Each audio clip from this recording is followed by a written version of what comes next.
Hello, StarCraft fans! This is Falcon Paladin coming to you with yet another daily Legacy of the Void upload, and today we have a game between Botvinnik and NightEnD on Ascension to Aiur, the latter edition. In the top left corner of the map, we have the blue Terran player. It is Botvinnik, hailing from Spain. And in the bottom right corner of the map, we have the red Protoss player. It is NightEnD from Romania, and the clan is Imba. So a TVP match today from WCS Valencia. This is really hard to find, you guys. PvT matchups, not many of them. Even among the group stages, even among like the open stages, a lot of everything else, but boy howdy, TVP, not much of it. So these days, if you want to do well in a tournament, your TVP skills don't have to be that great, because the chances of you having one of these games, one of these matchups, is not very high. Not very high at all. All right, so we could see an Oracle, we could see a Reaper in this game, and we'll just have to see how it goes. So Ascension to Aiur, you got your expansion here, got yourself a third base, possibly taking a third just outside of your main and just out down the ramp from your natural, or just keep going south down this expansion pattern, down the left side if you happen to be the Terran player, or up the right side if you happen to be the Protoss player on this map. Scouting with the probe in, sees exactly what's going on, sees no double refinery, which is a huge thing, no early Banshees from the player, and it's going to be Marines from Botvinnik here today. And meanwhile, NightEnD does have his expansion on the way. Indeed he does, and he's going for a second assimilator next of all after the Cyber Core, and there it is. Again, this build is just good for all situations, against all enemies, against all types of matchups here. Probe is going to die. Good micro. I mean, either way, this probe was going to get killed, Marine or Reaper. And unfortunately, NightEnD didn't quite get the probe out of there in time. Probe dies, gets evaporated into the sky. Into the sky. Oh, one thing I did want to talk about a little bit here is I am planning a Q&A session for my patrons, those at patreon.com/FalconPaladin. If you have a question for me about my life or about my gaming or about StarCraft, go ahead and put it in the comments of any of my videos. Just put Q&A in front of it, and I'll be able to find it. And anybody who is subscribed to me on patreon.com/FalconPaladin for $5 a month or more will be able to see that Q&A session. So especially if you're a patron, please give me your questions. I want to answer those ones more than anything else. I might get the face cam up and do some video checking that way, and everybody will be pleased. All right, Adept moving out here for NightEnD from bottom right to top left. There's an Adept holding the line from Botvinnik. He's got more Marines coming out as well. His factory is done. He's got a starport. Probably going to go ahead and get some Widow Mines down. Oh, there's the Tech Lab. Tech Lab on the factory, though. I think it'd be a reactor, but it's not. So 3 Marines. Is that enough to kill an Adept? So you have to 3-shot to kill a Marine, and the range is pretty good. I don't think NightEnd's going to like the situation at all. This should be enough for Botvinnik. No, NightEnD decides to stand on in there. I don't know about this. It's going to be close. At least we're going to see. Oh, NightEnD just runs. Oh, gets killed. Oh, wanted to see him stand and fight. I don't think he had it. I don't think he had it. The 3-shot to 2-shot doesn't seem like much of a difference, but it's huge for Adepts versus Marines. When they 2-shot Marines, Adepts were excellent. They were just destroyers of men when it came to Marines, but now not as much. Not as much for sure. Warp Gate research on the way. Getting a Warp Prism. I do like Warp Prisms. Warp Prisms are lots of fun from Protoss. And Marines sitting in this mineral line at the natural, just in case an Oracle comes by. There's not one. Not an Oracle as of yet, and there probably won't be one in the early stages of the game. Might get there eventually, you know, around the 10-minute mark, but for now, no. Nope. Cloaking Field. He is going Cloak Banshee. Remember that time where I was like, there's no double gas. He can't be going Cloak Banshee. He is going Cloak Banshee.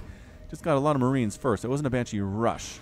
Here's what it was. Yep, there's a Widow Mine from Botvinnik right here. Interestingly enough, bottom corner of that main base. I'm not sure what this is about. Why would you hide a Widow Mine there? Thinking about it. Don't know. Have to see if that ever comes into play. Adept coming back up to the top left corner where the Terran is, where her sister died, and Banshee coming on down. Is there any detection for NightEnD? He has an observer, right? He's got a robotics bay. He does. He does have an observer, robotics facility, rather, and it just happens to be an Adept warping here. Widow Mine fires on the Warp Prism, but not enough to kill it. Marines finish off the Widow Mine. But are there enough Adepts to handle this? It does not look like there are. Meanwhile, Banshee here, the natural base, no detection. Warping in some Stalkers, and there's the immediate Cloak. Oh, he knows there's Cloak Banshee now, but there's an Observer at home. Oh, be careful, be careful. Full Total overcharges up. Run, run, Banshee. No. Oh, you got to be so careful of those pylons. Either way, the Adepts do manage to kill some of these SCVs. It is 7 SCVs killed to 4 probes. We're not playing this on Game Heart, strangely enough. Don't have the little helper upgrade tracker on the right side or the workers kill tracker on the left side. Is very sad. Is he making more Banshees? He's making more Banshees. Is Botvinnik. I don't know why that would be. I mean, your opponent knows you have Cloak Banshee, but I guess if you've invested that much into it and you never use it again, that also feels pretty bad. So, continuing with that, got a tank, first tank of the game, got a couple of Widow Mines and the Marines. This is the push. This is how you do this. If the Adepts try to warp in on top of your Marines, the Widow Mines are there to wreck them in the process, and yeah, indeed it is. There's just a lot of Adepts moving on out across the map. For NightEnD, he's got a Warp Prism at the same time. He does have Resonating Glaives. He does not have Resonating Glaives. Oh, it's halfway done. It is halfway complete. Another Observer on the way, again, just because, you know, there is Cloak Banshee out. And so having more Observers is better than having 0 Observers, or fewer than you need. Tank set up, setting up another command center to go for a third here at the front of his natural base is Botvinnik. Tank should be able to protect that. Marines should be able to protect it as well from behind that building. And Adepts trying to sneak on up. They going to do it. They are going to sort of do it. Banshees again trying to harass in here at the natural base. Can't quite do it. 2 Stalkers and an Observer is definitely enough to hold that one off. And it's just it's a mass Adept push here at 6 minutes from NightEnD. Can he get through is the question. He can't. Oh, it's a wall. Wow, gets the wall up, is forced to finish that transfer on the other side of the wall, killing the SCV who was building that supply depot, does kill one of the supply depots and then transfers in. Okay, now this is what he wanted to do. He wants to get on top of this bio and on top of this tank. Botvinnik not moving well enough there. Kablooey, goodbye, friend. The tank is gone, but I think the Banshee, 2 Banshees here should be enough to chase all these Adepts away. They can't shoot up, and it's just a bad feeling when you got Banshees shooting you in the head from distance. The Adepts do manage to retreat. Resources lost here, 2,000 from Botvinnik compared to 3,025 for NightEnD. That is really cost-efficient stuff from the Terran player here today. Blink being researched. Continuing to make, actually no, Viking medevac. Is that the first? No, second medevac, first Viking in production here for the Terran player. +1's just about done. Stim's about done as well in the top left corner of the map from the Terran. Like I said, Blink's on the way, and a third base for NightEnD at the same time. Banshees, the Banshees found the Adepts. They found the Adepts, picking off the wounded ones first. Look how quickly they kill these. Oh, yes, did finish that one Adept. Thought it was dead. I think Botvinnik thought one of those shots was going to kill that Adept, but it didn't. And it almost managed to survive into that psionic transfer. Additional barracks in construction for the Terran. Banshee sneaking up to this third base to see what's up. But what is up is Stalkers and an Observer. We previously mentioned this is how you hold it. Although 2 Banshee, maybe. No, not 4 Stalkers. Not 4 Stalkers. Botvinnik recognizes that, decides to try to pull it out. Woo! Excuse me for that yawn. I just got back from camping, and it's hard to get good sleep when you're camping. It's a good place, though. It was a good place for kids. Oh, the Stalkers finding the Banshees, hurting them into the corner here. One gets picked off. The other one, there's nowhere to escape, and ouch. Oh, that hurt. That's going to even things up a little bit.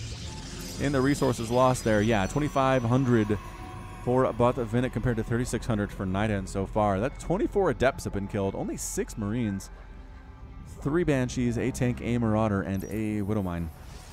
Production tab is back again. Adepts in different places. Top right corner, bottom left corner, trying to see if there's a third base they could possibly go in and wreck. Going to poke it and see. There's a Widow Mine, but not in a position to really protect this from anything. Coming from the south anyway.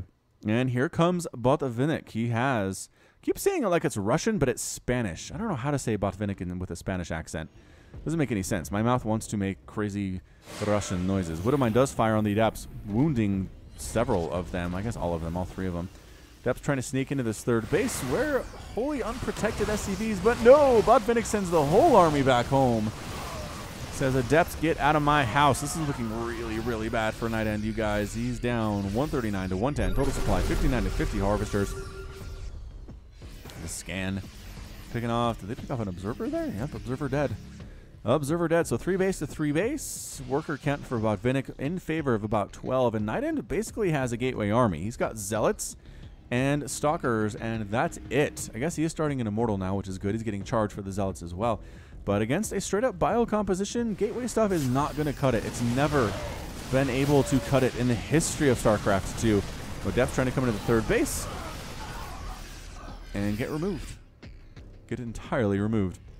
Templar Archives, that's what you need. You need a Templar Archives if you're NightEnD, if you're going to get back in this game, because right now you are bleeding. You are bleeding quite a bit. You need splash damage of some kind. You need Storm. You need Archons. You need Colossus. All of these things are good.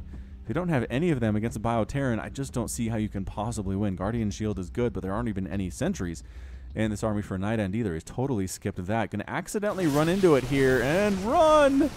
Run! Poor Zealot gets caught by Concussive Shell. Another Zealot caught by Concussive Shell and killed.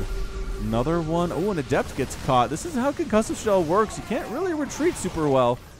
4th base was maybe going to get landed by NightEnD, but no. Botvinnik with a huge push in. +1/+1 stim combat shield here at the 3rd base. Photon overcharge is up. Double photon overcharge. Botvinnik retreats as soon as it kicks. Lets his medevacs get some time to heal up his boys.